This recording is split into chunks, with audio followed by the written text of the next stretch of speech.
Ya, assalamualaikum warahmatullahi wabarakatuh. Bagaimana kabar kalian semua? Ya, semoga semuanya dalam keadaan sehat ya. Amin.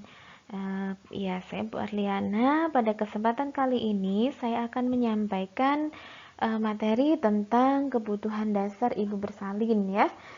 Namun sebelum kita mulai perkuliahan menyimak materi, ya mari kita berdoa dulu ya agar kita diberikan pemahaman yang baik, diberikan kemudahan dalam menyerap ilmu ya.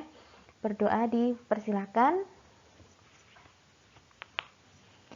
Ya, berdoa selesai ya.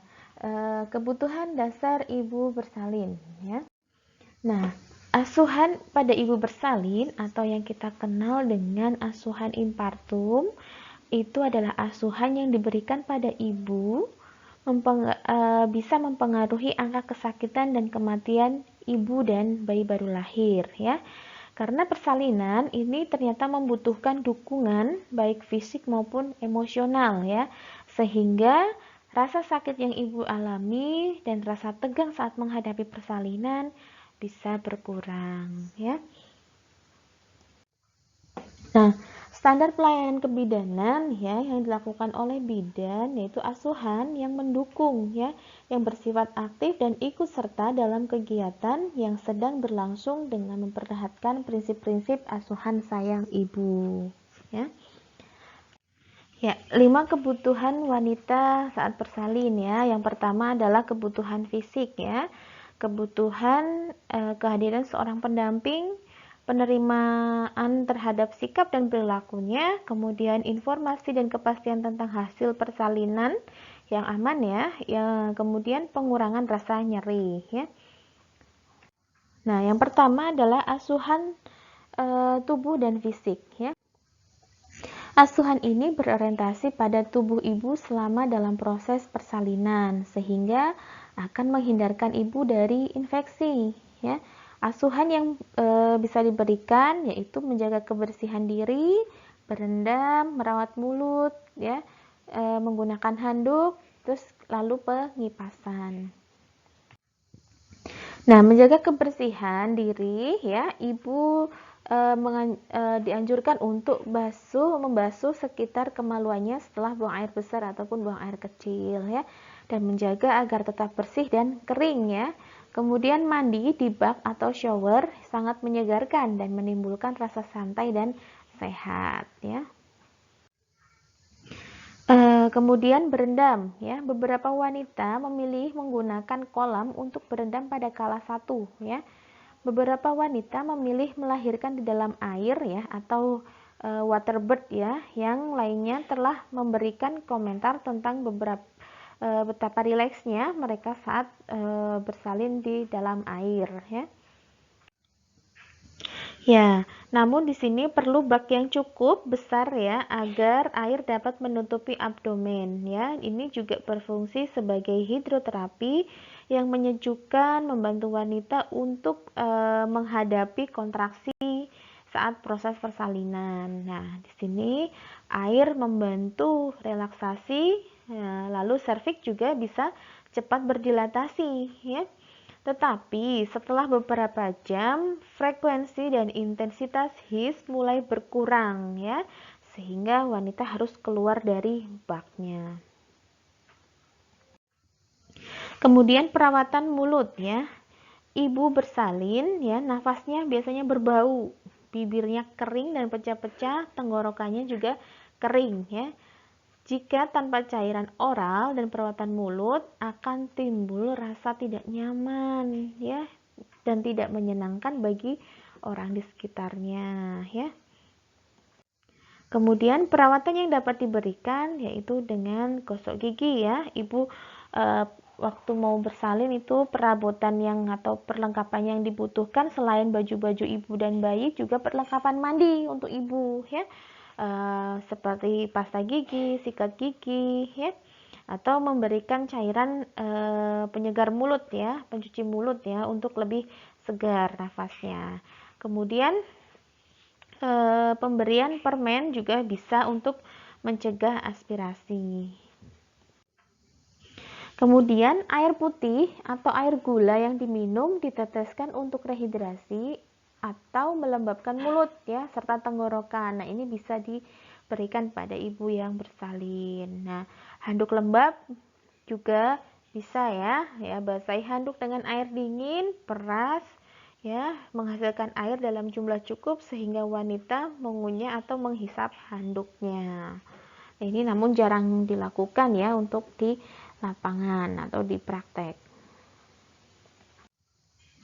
Kemudian es batu tidak direkomendasikan ya karena menyebabkan kekeringan, meningkatkan ketidaknyamanan pada mulut dan bibir ya yang kering serta membuat wanita terus-menerus menginginkan es tanpa terpuaskan ya. Seperti kita kalau sedang panas minumnya air es itu kan bisa membuat kita terus aja pengen minum ya gitu tanpa terpuaskan. Nah, kemudian kebutuhan selanjutnya adalah kehadiran seorang pendamping ya. Nah, seorang pendamping dalam persalinan ini bisa mengurangi rasa sakit ya waktu persalinan lebih singkat, kelahiran dengan bantuan vakum dan forceps semakin sedikit ya karena ibunya bisa rileks ya sehingga persalinan normal bisa terjadi ya. Kemudian menurunkan kemungkinan persalinan dengan operasi. Menambah rasa percaya diri ibu ya karena merasa wah saya ada yang nemenin nih gitu kan. Jadi percaya diri kekuatannya bertambah ya. Kemudian kejadian asiksia juga menjadi berkurang karena persalinannya lancar ya, tidak ada hambatan. Bentuk dukungan pendamping ya bisa mengusap-ngusap keringat, bisa menemani ibu dan membimbing ibu untuk jalan-jalan, memberikan minuman, mengubah posisi dan menciptakan suasana kekeluargaan dan rasa nyaman ya pada ibu. Kemudian membantu ibu bernafas pada saat kontraksi ya, mengucapkan kata-kata yang membesarkan hati. Ayo bu, ibu pinter, ayo lagi, tarik nafasnya pinter bu. Nah seperti itu. Atau memijat punggung, kaki dan kepala ibu ya, dielus-elus itu sebagai menandakan bahwa ada seorang yang sedang mendukungnya ya. Kemudian penerimaan terhadap kelakuan dan tingkah laku ya. Ya, maksudnya di sini adalah biarkan sikap dan tingkah lakunya ya, mungkin beberapa ibu akan mengalami atau bereaksi berteriak-teriak ya saat terjadinya puncak his ya, dan berusaha ada yang untuk diam dan ada pula yang menangis ya. Di sini bagaimana tindakan bidan untuk mengatasi ibu tersebut ya. Nah, persalinan dan kelahiran ini merupakan hal yang fisiologis ya. Tetapi banyak wanita yang tidak siap untuk menghadapi persalinan. Jadi wanita itu butuh perhatian lebih ya dari suami, keluarga dan penolong dalam hal ini adalah bidan. Asuhan adalah pemberian dukungan mental ya dan penjelasan pada ibu bahwa rasa sakit yang dialami itu merupakan suatu proses yang normal yang harus dilalui dan diharapkan ibu tenang dalam menghadapi persalinan ya. Informasi kepastian tentang hasil pemeriksaan yang aman itu juga dibutuhkan oleh ibu ya, di mana setiap ibu itu membutuhkan informasi tentang kemajuan persalinan sehingga ia mampu untuk mengambil keputusan ya untuk bagaimana kelanjutan terhadap proses persalinannya. Ibu juga perlu diyakinkan bahwa kemajuan persalinan ini adalah normal ya. Ketika hendak menyadari bahwa kata-kata mempunyai pengaruh yang sangat kuat ya, maka seorang bidan harus berucap yang baik yang memotivasi ibu untuk semangat dalam melalui proses persalinannya ya. Misalnya ya saat pembukaan 1 ibunya saya lakukan pemeriksaan dulu ya bu, dan dilakukan pemeriksaan ternyata pembukaannya sudah 4. Nah, Anda informasikan pada ibunya, Bu, 4 jam yang lalu pembukaan 1, sekarang pembukaan 4 ya. Alhamdulillah ada kemajuan ya. Ibu terus relaksasi ya Bu, jangan ngejen dulu ya, karena ini belum pembukaan lengkap gitu ya. Misalnya seperti itu. Jadi kata-kata yang positif ya. Gitu. Kemudian meliputi penjelasan tentang proses dan perkembangan persalinan ya, menjelaskan semua hasil pemeriksaan ibu, bayi dan ibu dalam keadaan normal ya, baik kemajuan persalinannya pun baik, kesejahteraan janin atau kondisi janinnya juga baik ya, sehingga ibu masih akan dipantau lagi setiap 4 jam nanti sampai menunggu ada tanda-tandanya masuk ke persalinan kala 2 atau siap untuk melahirkan. Nah, di sini perlu juga ibu mendapatkan penjelasan pengurang rasa takut ya. Bagaimana kita menghadapi pada ibu yang mengalami rasa takut ya. Mungkin bisa dimotivasi ya. Ibu tidak perlu takut ya. Ini karena proses yang normal ya. Nah, nanti saya akan melakukan pertolongan persalinan ya dengan prosedur seperti ini. Nah, itu nanti bisa kita juga jelaskan kepada ibunya. Nah, kemudian ada daulah ya. Daulah itu dari bahasa Yunani atau yang berarti profesi pendamping ibu ya selama kehamilan bahkan sampai persalinan ya. Di sini penyambung ibu dan nakes ya. Kalau di di Indonesia itu adalah seperti dukun ya, tetapi kalau dukun itu kan cenderung berdasarkan tradisi. Tapi kalau yang ini doula adalah pendamping persalinan yang benar-benar sudah dilatih ya oleh tenaga kesehatan untuk menjadi pendamping ibu dalam kehamilan sampai persalinan dan nifas nanti ya. Kemudian peran doula ini ya sebagai seperti teman ya, sebagai teman calon ibu ya, untuk bersantai, menenangkan dan membimbing ibu melewati segala macam proses persalinan ya. Nah, kemudian yang dibutuhkan dalam proses persalinan ini, ibu juga membutuhkan ambulasi dan perubahan posisi selama persalinan ya.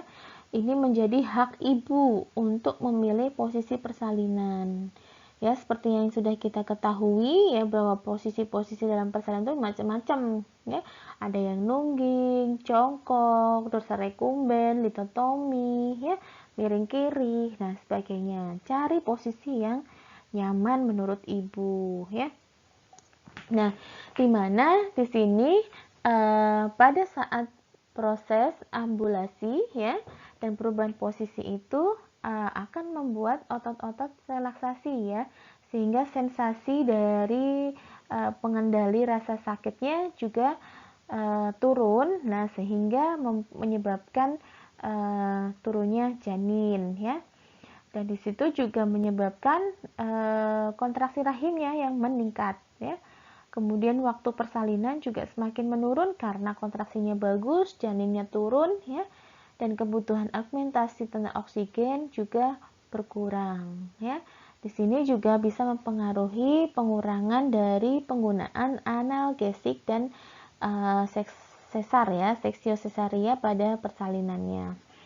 Kemudian kemampuan ambulasi ini muncul juga kepuasan dari ibu ya, dimana dari proses ambulasi ini ibunya tidak merasa jenuh, tidak merasa stres ya, karena harus berbaring terus. Nah, itu bisa membuat ibu lebih nyaman, sehingga proses persalinan pun secara psikologis bisa berjalan dengan lancar. Selanjutnya ya, nutrisi selama persalinan ya. Dulu ya ada larangan untuk makan dan minum selama proses persalinan ya. Namun di sini akan membuat ibu meningkatkan mahnya ya, atau cairan lambungnya masuk ke dalam saluran pernafasan ya. Seperti yang kita ketahui ya, bahwa pada saat proses persalinan itu ibu membakar energi yang lebih banyak ya. Karena untuk pernafasannya pun ibunya ekstra ya, untuk energinya dia mengejan juga butuh banyak. Kemudian dari kontraksinya itu juga kan bisa dipengaruhi oleh nutrisi ya. Sehingga ya diharapkan dengan mengkonsumsi makanan ringan atau mudah yang cepat dicerna selama proses persalinan akan menambah energi ibu ya. Nah, ini jadi ada perubahan paradigma nutrisi selama persalinan dari yang dulu tidak boleh makan dan minum sama sekali, namun setelah dievaluasi ya kurang efektif nih ya, sehingga sekarang sudah disarankan lagi untuk makan dan minum ya. Nah, di sini resikonya adalah cairan lambung naik ya ke dalam saluran nafas, nanti malah menimbulkan sesak. Nah, kebutuhan dasar ibu bersalin pada kala 1 dalam hal cairan dan nutrisi ya. Nah, asupan makanan dan minuman ringan selama persalinan dan proses kelahiran bayi itu sekarang dianjurkan ya. Pada fase kala 1 fase laten ya, ibu masih mau makan. Jadi silahkan ibu mau makan apa ya, dimaksimalkan ya, mau minum teh atau mau makan nasi barang sesuap atau 2 suap dipersilahkan ya. Kemudian pada persalinan fase aktif, ibu hanya ingin mengkonsumsi air minum karena dia sudah merasa kehausan ya, dehidrasi, tenggorokan kering ya karena ada nafas yang dikeluarkan terus menerus, jadi tenggorokan terasa kering ya, sehingga di sini perlu adanya peran keluarga untuk menawarkan ya minuman ya, Bu mau minum teh atau minum air putih gitu, sehingga dari yang ditawarkan itu ya, air minum yang dikonsumsi bisa menambah energi dan mencegah dehidrasi ya, seperti itu.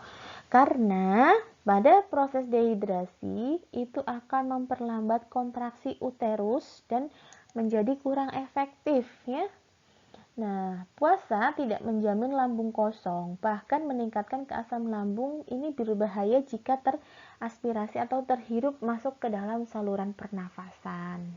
Nah, seperti itu. Jadi, memang kebutuhan nutrisi pada persalinan ini sangat dibutuhkan ya, untuk penambahan energi dan mencegah dehidrasi. Ya, cairan yang dapat diberikan kepada ibu bersalin ya, seperti air putih, air kelapa atau minuman isotonik ya, bisa menjadi pilihan ya. Kemudian hindari minuman bersoda, kopi, alkohol atau minuman yang asam seperti jus jeruk ya. Walaupun seger ya, tetapi ini bisa meningkatkan asam lambung. Seperti yang tadi dijelaskan, dari peningkatan asam lambung bisa memunculkan aspirasi asam lambung ke saluran pernafasan, jadi bisa menyebabkan sesak ya. Kemudian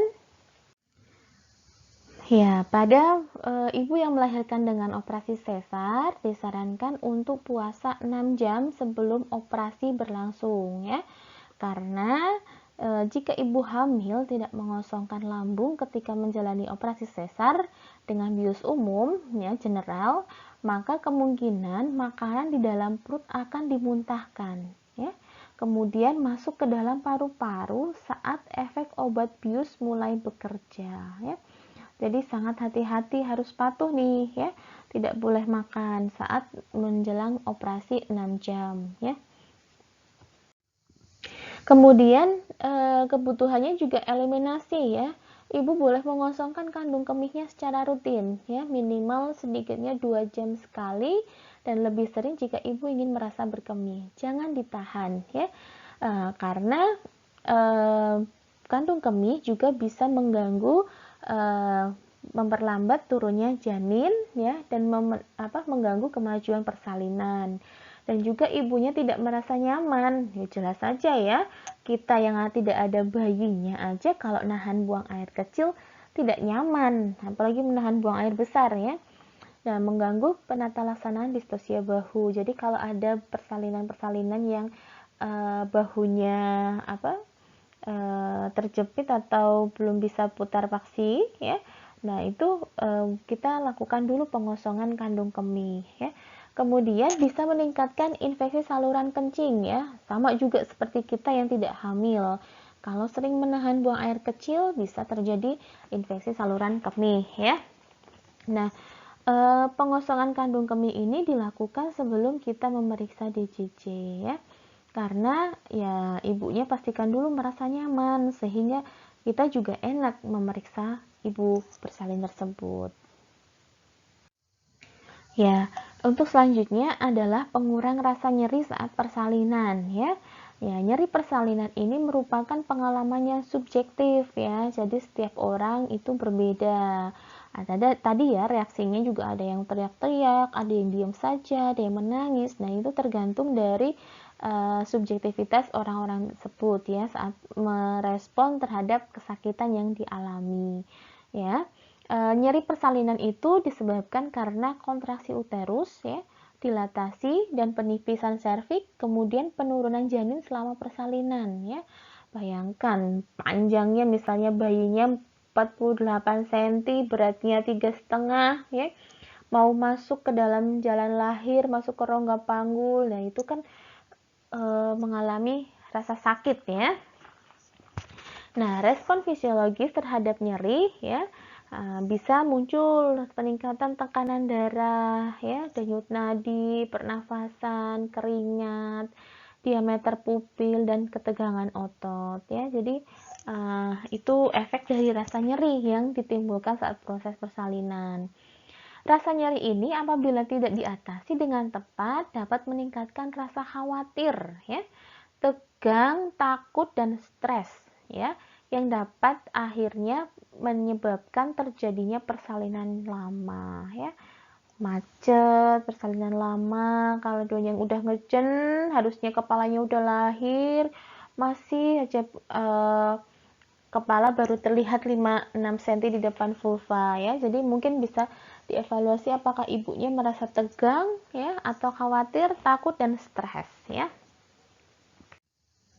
Nah, pengurang rasa nyeri yang bisa kita lakukan pada ibu bersalin ya, bisa dilakukan dengan pijatan-pijatan atau masas di daerah lumbosakral ya, daerah tulang ekor dan sakral ya, sakrum ya, di situ kita melakukan pijat counter pressure ya, kita memijat ya, ditekan ya. Nah, kemudian bisa dilakukan dengan memberikan kompres hangat dan dingin ya. Mempersilahkan ibu untuk mandi atau berada di air berendam juga bisa ya. Nah, kontak fisik berupa sentuhan, belayan maupun pijatan dapat memberikan rasa nyaman ya, yang pada akhirnya dapat mengurangi rasa nyeri saat persalinan. Nah, bidan ya, ini perlu mengajak pendamping persalinan baik daula ataupun keluarga untuk terus ya mendampingi ibu, memegang tangan ibu terutama saat kontraksi ya, bisa mengusap-ngusap atau menggosok-gosok punggung ibu dan pinggang, menyeka wajah yang banyak keringat ya, mengelus rambutnya dengan kasih sayang ya, mungkin juga dengan dekapan ya, dipeluk ibunya. Ya, selanjutnya adalah kebutuhan dasar ibu bersalin pada kala 2 ya. Di sini peran tugas kesehatan adalah memantau dan memberikan dukungan kenyamanan pada ibu secara fisik dan psikologisnya. Ya, mendampingi ibu merasa nyaman, menawarkan minuman, mengipasi, memijat ya, menjaga kebersihan diri agar terhindar dari infeksi ya, seperti kalau ibunya di badan terkena cairan atau darah ya sambil dibersihkan. Kemudian kenyamanan ibu ya, kita bisa menjaga privasi ibu ya, kalau lagi bersalin pintu ditutup ya, jendela makanya tolong di hordingnya tutup untuk menjaga privasi ya. Kemudian menjelaskan prosedur dan kemajuan persalinan, menjelaskan hal apa saja yang akan dilakukan dan bagaimana keterlibatan ibu. Misalnya ya, Bu, saya akan melakukan pemeriksaan dalam ya. Ibu tarik nafas ya, lewat hidung, keluarkan lewat mulut ya, untuk mengurangi rasa sakit. Jadi jelas batasannya apa yang saya akan lakukan, apa yang harus ibu lakukan ya. Kemudian mengatur posisi yang sudah dijelaskan tadi dan menjaga kandung kemih agar tetap kosong. Ya, untuk membuat kenyamanan ibu, salah satunya adalah kita mengajarkan ibu macam-macam posisi mengeran ya. Di antaranya ada duduk, setengah duduk, merangkak, berbaring miring ya, tapi hindari posisi terlentang terlalu lama ya, karena dapat menurunkan tekanan darah ibu ya. Kemudian kebutuhan dasar ibu bersalin kala 3 ya. Pada proses kala 3 ini adalah proses mengeluarkan plasenta ya. Nah, kebutuhan akan proses persalinan yang terstandar yaitu penerapan upaya mencegah terjadinya infeksi ya, seperti cuci tangan sebelum dan sesudah dilakukan tindakan ya, menggunakan air sabun dan air mengalir ya. Jadi tetap dijaga. Kemudian ya, selanjutnya adalah penjahitan perineum ya. Ini digunakan pada ibu yang memang mengalami robekan akibat perineum yang tidak elastis ya. Nah, karena kalau si perineum ini tidak dijahit, dia akan mengganggu fungsinya, mempengaruhi fungsinya dan mengganggu estetika ya, keindahan dari perineum itu sendiri ya. Kemudian bidan dalam hal ini perlu menjaga prinsip sterilitas ya dan asuhan sayang ibu dengan cara memberikan anestesi sebelum dilakukan penjahitan ya. Jadi dibius dulu untuk mengurangi rasa sakit ya. Kemudian posisikan litotomi atau ya dorsal recumbent ya, tepat berada di depan bidan. Hindari posisi bidan berada di sisi ibu ya saat menjahit karena dapat mengganggu kelancaran dan kenyamanan dalam melakukan tindakan ya. Tuh. Kemudian kebutuhan ibu bersalin pada kala 4 ya. Setelah bersalin ibunya merasa lelah ya, kita tawarkan untuk nutrisi dan hidrasi, air minum, makan ya. Kemudian kita membersihkan ibu, biarkan ibu istirahat dan pemberian ASI dini ya, seperti IMD. Kemudian ibu ya dianjurkan untuk buang air kecil ya, minimal setelah 3 jam persalinan ya. Nah, sekian materi dari saya tentang kebutuhan dasar ibu bersalin ya. Jadi kita sebagai seorang bidan juga harus memperhatikan kebutuhan ibu bersalin pada setiap tahapannya atau fasenya ya, agar proses persalinan dapat berjalan lancar ya. Terima kasih, saya akhiri. Wabillahi taufiq wal hidayah. Wassalamualaikum warahmatullahi wabarakatuh.